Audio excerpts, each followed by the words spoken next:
Oke, halo Sobat Arsi, ketemu lagi nih. Ini episode pertama mungkin untuk podcast di Arsitektur UII yang membahas tentang buku.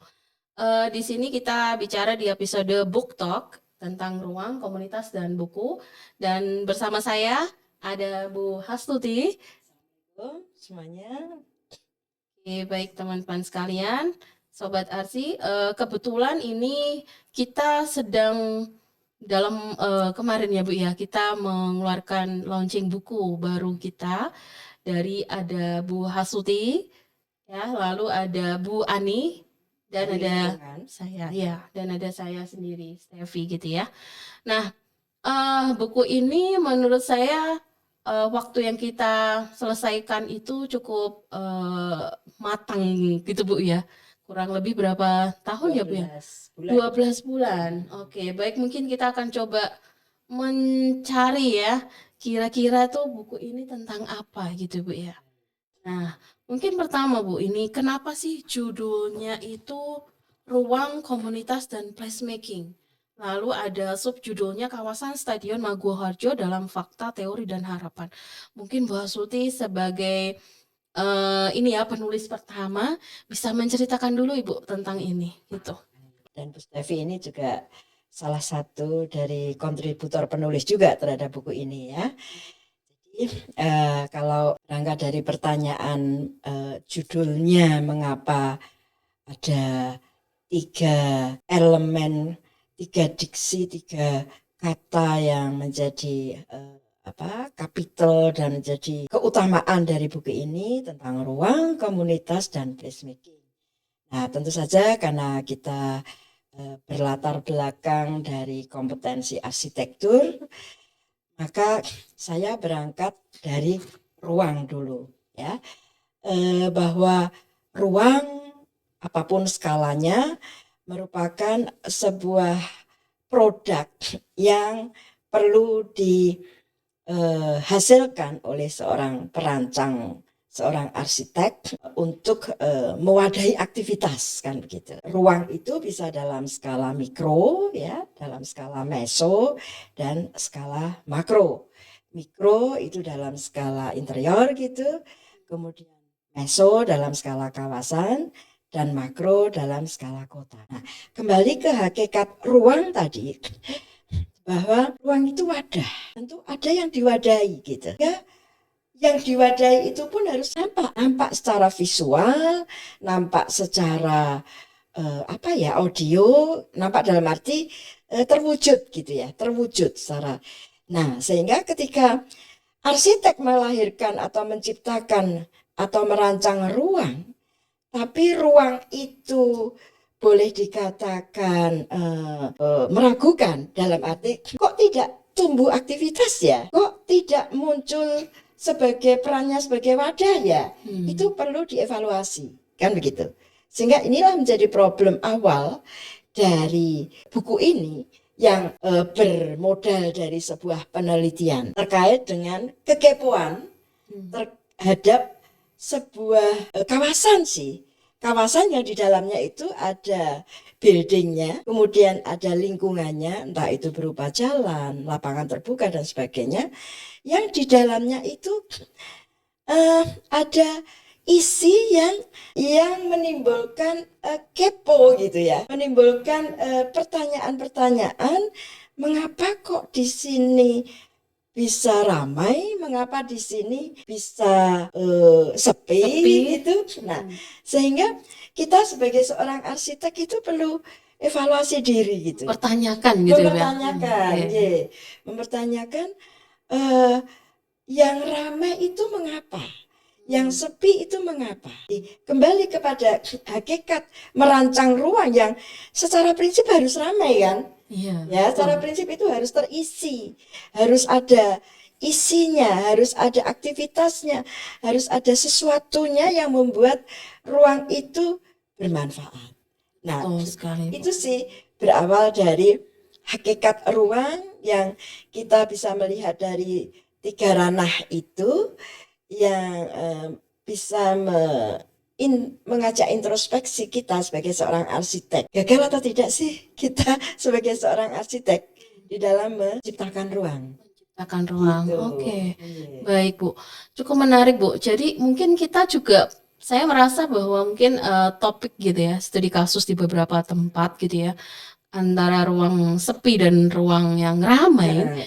itu juga banyak faktor-faktor yang Ya, mendukung. Apakah ya, ada konteks aktivitas yang muncul di sana, betul. ataukah memang ruang itu tuh punya nilai sendiri terhadap end user pengunjung ya, mungkin yang ke sana. Ya, Itu seperti apa ya, Bu? Mungkin ya. kalau kita lihat dari agar ramai itu apakah ada aspek yang lain kalau di sini itu yang mungkin jadi kata kunci apa, Bu? Ya, sebelum ke sana sedikit saya sampaikan bahwa mengapa harus ramai gitu kan? Iya betul. Seringkali kita karena tadi juga sudah saya singgung problem rancangan, problem eh, apa namanya, problem semangat berkarya sebagai ruang itu memang untuk meminimalkan dampak negatif sebetulnya. Jadi kalau misalnya ada ruang kok sepi, ruang kok gelap, ruang kok tidak bermanfaat, itu pasti akan mengakibatkan efek-efek negatif. Nah, itu berangkat dari esensi dan menambah tadi latar belakang problematika mengapa ruang itu hidup dan mengapa ruang itu harus kita rancang, ruang itu harus kita ciptakan. Oke. Nah, kemudian masuk ke pertanyaan apa sih esensi agar ruang itu hidup?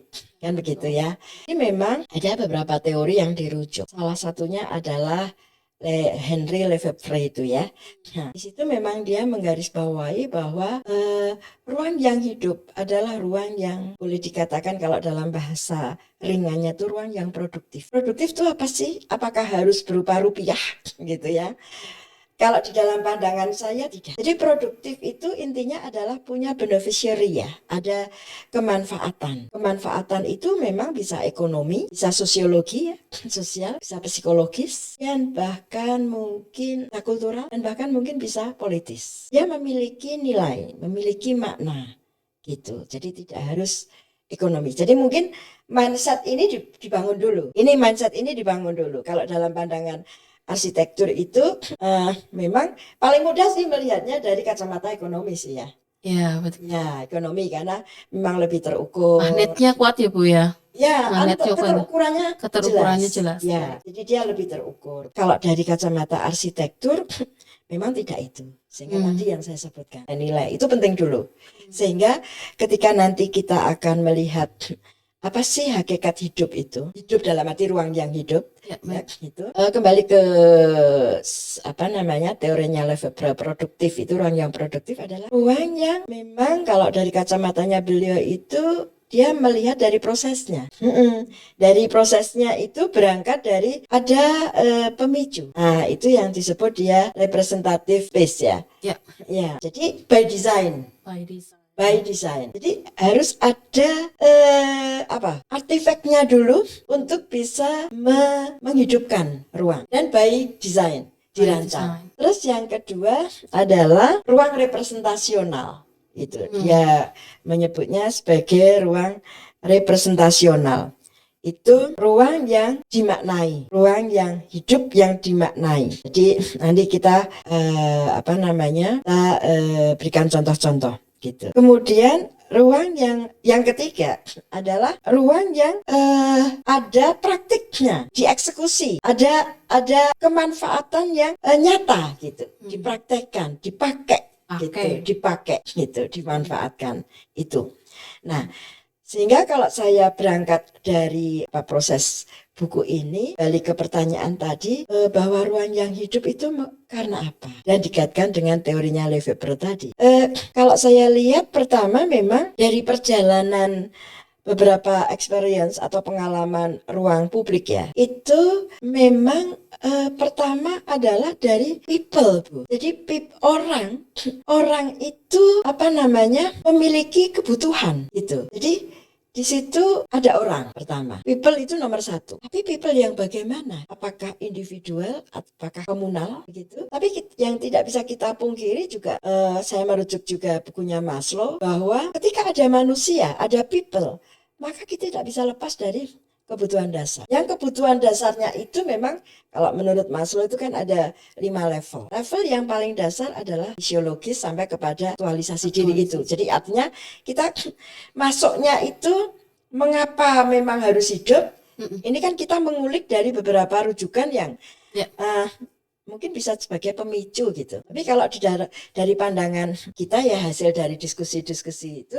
adalah people itu nomor 1. Nah, people itu dari sisi kebutuhan. Kebutuhan itu lalu kita kembali kepada supply gitu. Jadi kita walaupun bukan berbackground ekonomi, kita juga berbasis kepada supply and demand and supply. Ada tapi demand itu sudah keinginan ya. Tapi ini mungkin kita terjemahkan sebagai needs, kebutuhan. Tapi ada supply. Sehingga seringkali ruang yang hidup itu agak sedikit berbeda dengan konsepnya Lefebvre tadi. Dia tidak selalu berangkat dari sesuatu yang sudah disiapkan, sudah dirancang. Bisa tiba-tiba. Bisa tiba-tiba. Bisa muncul secara spontan. Karena ada tadi kebutuhan. Satu contoh ya, mungkin saya harus tidak terlalu teoritik ya. Contoh misalnya kalau kita melihat kehidupan, ini juga hasil dari penelitian saya di permukiman tepi sungai gitu ya. Ketika orang hidup di tepi sungai itu kan penuh dengan keterbatasan. Keterbatasan ruang ketika dia harus berkehidupan. Sementara ada ruang independence nih di tepi sungai yang di pinggiran, di riverbank begitu. Kok tidak terpakai ya? Tapi saya butuh airnya, butuh tempatnya untuk menjemur, butuh apa. Maka saya pakai tuh ruang itu. Karena tadi di rumahnya sendiri itu memang dia kurang. Kebutuhannya kurang. Ini berangkat dari sebuah kebutuhan. Needs tadi ya. Needs ya. Terus kemudian dia memanfaatkan air sungai dan riverbanknya sekaligus. Kemudian dia melakukan aktivitas di situ, entah mencuci, entah dia cuci piring, entah bahkan mandi begitu. Nah, sehingga di situ titik dari riverbank itu lalu menjadi hidup kan? Jadi hidup. Spontanitas tadi Bu ya. Iya, itu menjadi spontan. Nah, ini yang mungkin tidak berangkat dari sebuah tadi yang representative space itu tadi, ya toh, tidak selalu dari sesuatu yang dirancang, disiapkan dengan sempurna gitu ya. Spontanitas. Nah, itu. Jadi intinya ada supply and demand, ada kebutuhan, ya, ada kebutuhan. Mungkin kalau tidak ada sungai, dia karena kebutuhannya kan mendesak. Kebutuhan itu kan standar ya. Kebutuhan itu standar, sehingga beda dengan keinginan ya. Memang beda dengan demand, keinginan. Nah, itu mungkin dia juga akan mencari tempat lain yang memang sesuai dengan kebutuhan dia, yang sesuai dengan tadi probabilitas peluang yang bisa gitu. Jadi need itu mendesak untuk kasus tertentu gitu. Untuk kasus di mana orang itu dalam kategori keterbatasan. Nah, mungkin kalau ini kan the low income groups ya itu. Tapi mungkin kalau need-nya bagi the high income groups juga nanti beda itu, sehingga ruang yang terbentuk beda lagi. Coba kita kembali ke ini Bu.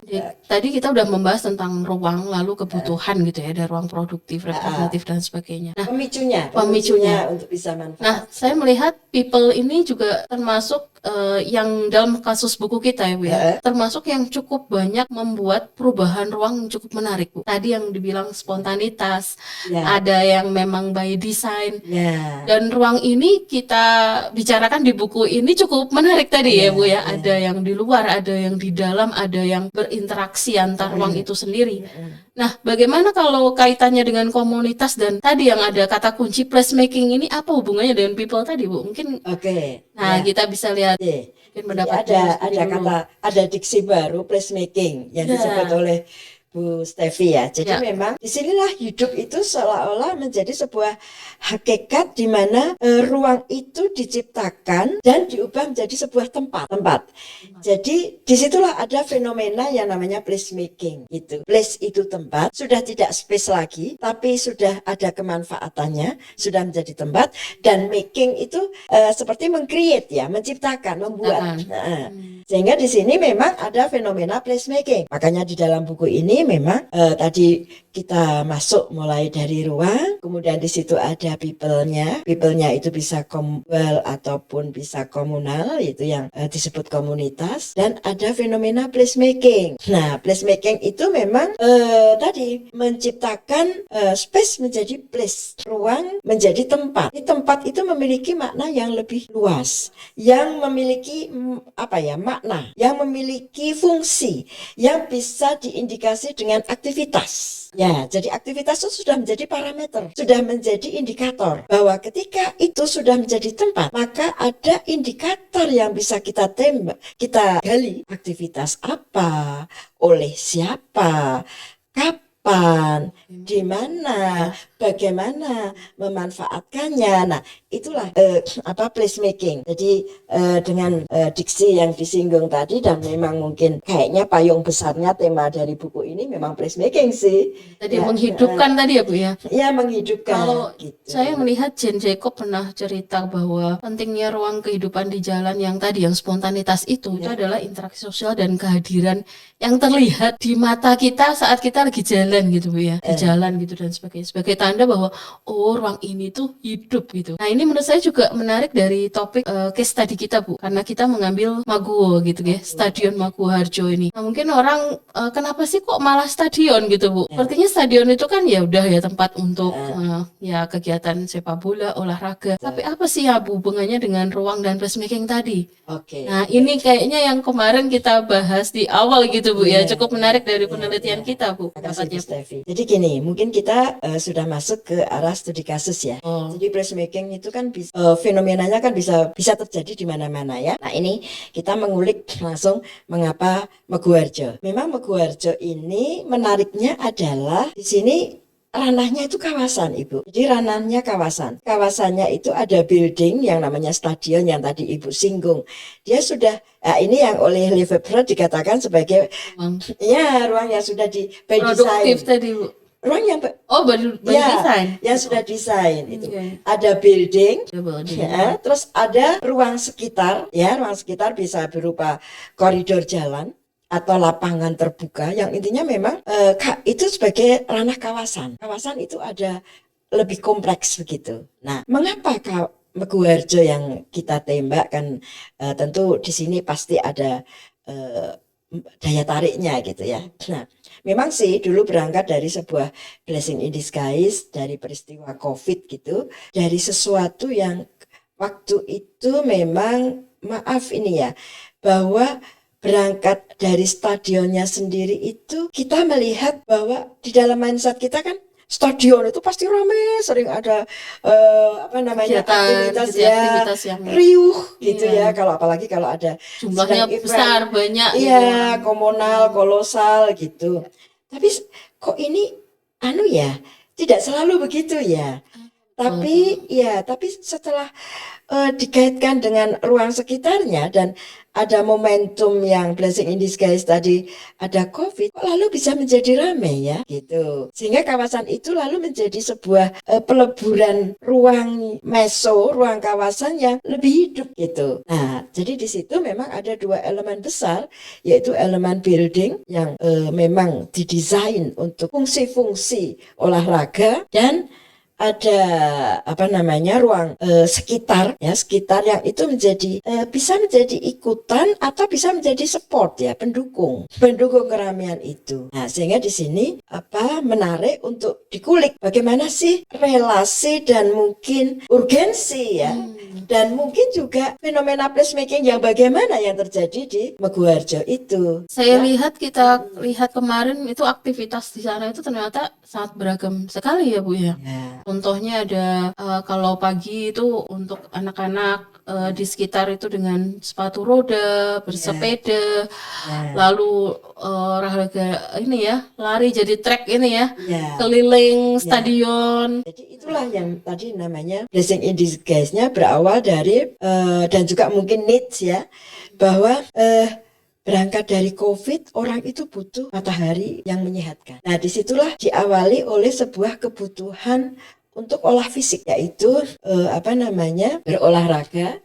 Dan kebetulan memang tadi ruangnya itu memungkinkan untuk gitu. Memungkinkannya bagaimana? Dari sisi kuantitas dan dari sisi kualitas. Jadi ruangnya mungkin yang kita bicarakan di sini dua-duanya ya. Ya, Buildingnya dan juga sekitarnya. sekitar. Sekitarnya tadi yang ranahnya koridor dan lapangan itu. Jadi masyarakat memandang bahwa kawasan Meguwo ini sebuah probabilitas yang menyenangkan untuk recovery COVID. Betul. Sehingga olah fisik menjadi tujuan utama. Jadi olahraga entah itu jalan kaki, sekedar jalan kaki untuk mendapatkan matahari segar, matahari pagi, atau mungkin bersepeda, atau mungkin bersepatu roda. Nah, kemudian dia olahraga, niatnya itu, nah ini kembali lagi ada supply and demand. Orang olahraga itu biasanya butuh asupan makanan. Sehingga disitulah timbul muncul PKL, juga ya. Jadi ada Saling ini ya, terhubung ternyata. Iya, ada relasi bahwa dari kebutuhan berolahraga dia butuh makanan, butuh minuman, maka muncullah tawaran-tawaran makanan yang terkait dengan makanan bermacam-macam dan terjadilah PKL yang itu beroperasi, beraktivitas di koridor jalan, di lapangan terbuka, dan juga bahkan di dalam lingkup site dan buildingnya Meguwo Harjo itu sendiri. Jadi sebetulnya kan begini ya, kalau kita merancang building itu pastilah ada sebuah privacy gitu, bahwa building apapun itu building publik, bangunan publik, itu tetap harus ada sebuah teritori gitu ya. Teritori, ruang yang sepertinya hanya dia. Iya, itu ini ada betul, ada teritori dan ada privacy dari pengelola building itu. Tapi ini kok terlebur ya? Ya terlebur. Kalau yang namanya koridor itu kan pasti dia ruang publik yang independen, siapapun boleh lewat, siapapun boleh katakanlah berjualan begitu ya. Nah, tapi terus ini bisa melebur sampai ke dalam sehingga kawasan ini itu bisa boleh dikatakan saling ya. Saling mendukung tadi ya. Saling mendukung, aktivitas itu bisa saling terpenuhi, saling memenuhi, saling meminta, nah gitu. Nah salingnya itu memang kembali kepada tadi need itu tadi, berangkat dari needs. Ini memang kita sebagai seorang arsitek dalam mewujudkan sebuah ruang itu kita memang tidak bisa lepas dari contohnya. Untuk apa sih gitu. Sehingga ketika kita mengevaluasi kembali, lalu kembali ke sana. Iya, kembali ke sana. Kebutuhannya apa? Iya, sehingga kita bisa menguji karya arsitektur ruang dan mungkin komposisi dari ruang yang namanya building itu sukses atau tidak sukses. Itu adalah dari seberapa manfaat sih ruang itu bisa diindikasi begitu. Melihat bahwa Meguwo Harjo ini, Stadion Meguwo Harjo itu ternyata juga secara fisik ya. Tadi dikatakan teritori tadi. Itu kan terlihat sekali ya dengan pagar yang besar gitu Bu ya, yang cukup tinggi kalau kita lihat. Tapi memang jadi ada keterhubungan tadi, identitas ruang tuh lewat dari interaksi harian itu.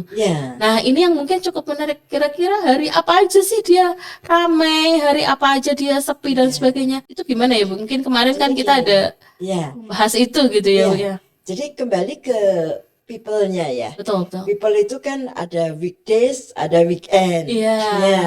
Nah, ketika hari kerja ya tentu saja yang datang mungkin terbatas, tapi sehingga memang puncaknya adalah weekend. Sabtu, Minggu dan bahkan pagi sampai pagi, sore, malam.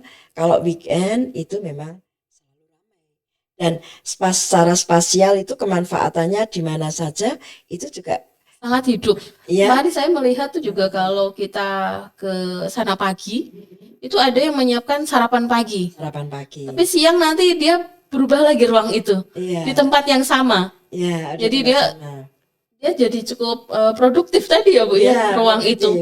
Bisa satu hari itu bisa dengan ragam kuliner yang sangat beragam di satu tempat yang berbeda dengan aktivitas yang mendukung di daerah situ ya. Pagi, siang, malam itu juga sesuai. Kalau ini sudah demand ya mungkin ya, sudah permintaan. Kalau tidak need lagi ya, seperti kalau malam itu kan pasar malam. Pasar malam itu kan nafasnya adalah kayak untuk rekreasi. Jadi nuansa rekreasi itu kan dari kata-kata Setuju. recreate, Ya. ya, itu kan untuk bersenang-senang. Nah, itu sudah demand. Oke, closing kita Bu, mohon maaf ini terakhir. Oh ya, Jadi oke. mungkin kita juga menarik bahwa ruang publik itu ternyata menurut Project for Public Space PPS itu membahas Ya. tentang placemaking, ada kriteria 4 terhadap ruang publik. Bisa diakses, aktif, nyaman, dan mendorong keterlibatan sosial. Itu dia. Nah, ternyata itu ada di case study kita ini. Iya. Nah, tapi di buku ini kita juga membahas yang lain nih. Ternyata tentang lingkungan, Iya. dampak lingkungan sustainable. Ya. Nah, mungkin belum bisa kita ulik di episode ini ya Bu ya, karena ada pakarnya akan kita undang nanti, yaitu Bu Ani dari Teknik Lingkungan Ya, UII. betul. Nah, mungkin episode kita cukup sekian nih. Jadi mungkin adik-adik atau sobat-sobat Arsi ya yang tertarik dengan buku ini, nanti kita coba bahas di bab yang berapa lebih Ya. detail kali Bu ya. Ya. Jadi mungkin nextnya kita bahas Biasanya tentang kalau ada lingkungan. indikasi Betul. problematik di ranah Iya, ataukah lingkungan, ada case yang lain bisa kita Ya, ambil dari teori-teori ya, yang sudah kita gunakan untuk penelitian itu. ya. Quotes terakhir Bu mungkin tentang buku ini itu apa Bu mungkin? Ya, jadi buku ini memang tidak hanya sekedar mengulik kemanfaatan dari sebuah ruang, tapi memang saya melihat bahwa pengalaman Meguharjo ini unik ya. Uniknya itu berharap antara ruang yang direncanakan dan ruang yang berjalan spontan gitu. Place yang berjalan terbangun secara spontan itu bisa saling melebur dan bisa saling mengisi, sehingga dengan harapan ke depan bahwa yang building yang by plan itu by design itu akan bisa lebih optimal, sehingga mungkin Meguharjo bisa lebih berkembang gedungnya ya, kemanfaatannya lebih optimal gitu, sehingga di sini ada semacam spotting activities untuk bisa mengoptimalkan aktivitas yang ada di dalam lingkungan, di dalam gedungnya itu sendiri. Baik. Oke, closing untuk saya. Apakah tempat tinggal kita ini hanya tempat atau sudah jadi ruang hidup? Mungkin itu jadi lebih menarik ya, bagaimana placemaking itu jadi ruang hidup tadi. Nah, tentu saja ini Sobat Arsi bisa mengevaluasi dari masing-masing. Mungkin pas di jalan melihat ruang gitu ya Bu ya. Oke. Jadi intinya tadi 4 clue-nya 4 ya Bu ya. Bisa diakses, kemudian aktif artinya nyaman. Aktif itu artinya ada aktivitas. Betul. Gitu ya. Pasti harus ada indikasi aktivitas. Gitu ya. Nyaman. Terus yang ketiga membuat nyaman. Kenyamanan dia tinggal lama di sana. Ya, sedikit Bu, nyaman itu tentu saja ada 5 Bu bisa kemungkinannya. Lebih banyak Bu ya. Ya, nyaman itu bisa nyaman secara visual. Jadi tentu saja ada view yang indah dan seterusnya ya. Entah itu ada bunga, entah itu ada sesuatu. Terus kemudian nyaman secara auditori. Auditori itu suara-suara. Entah itu suara burung, soundscape ya. Terus nyaman secara gerak. Jadi nyaman secara gerak itu ya makanya seperti jalan itu sudah diaspal itu kan enak ya, tidak becek dan sebagainya, nyaman secara gerak itu. Terus kemudian nyaman secara termal. Jadi tidak sumuk tapi sejuk gitu ya, enak gitu ya. Terus yang terakhir ada nyaman secara aroma. Jadi makanya sekarang itu sedang fenomenal terkait dengan outdoor landscape. Sehingga bagaimana memilih vegetasi yang aromatik. Misalnya ada aroma bunga melati, ada aroma mint, ada aroma kemuning. Itu membuat gitu ya, membuat ruangan itu lebih kalau nyaman itu membuat lebih berkesan. Jadi image gitu. Terus yang terakhir apa tadi? Keterlibatan sosial. Nah, jadi keterlibatan sosial itu istilahnya ada kalau dalam penelitian itu ada bagaimana dari satu pemicu aktivitas dia mengundang orang-orang yang lebih banyak. Itu namanya ada. Saya kok agak lupa sih sebentar. Misalnya gini ya contohnya. Ketika di suatu area ada orang bermain musik gitu. Nah, di situ tidak hanya dia, tapi ternyata ada orang lain yang menyumbang lagu. Ya, Nah, oh ya. gitu. Yang membuat keterikatan sosial jadi menarik orang untuk dia berkontribusi dalam kegiatan itu juga gitu. Oke, baik, Ikut baik. menyanyi, bahkan ikut joget, Ya. bahkan ikut tak ting tang ting tang ting tang Oh, ting. Ya, iya. ada istilahnya sendiri itu di Oke. dalam dunia penelitian ya. Nanti Oke. mungkin ke depan Ya, kita akan nanti kita topik menyinggung. sendiri Bu Iya, ya. iya, Oke. iya, iya. Baik, Baik, terima ya. kasih Bu Astuti sudah berbincang-bincang di podcast Book Talk kita. Nanti mungkin selanjutnya kita ketemu di episode. Ya, assalamualaikum warahmatullahi wabarakatuh.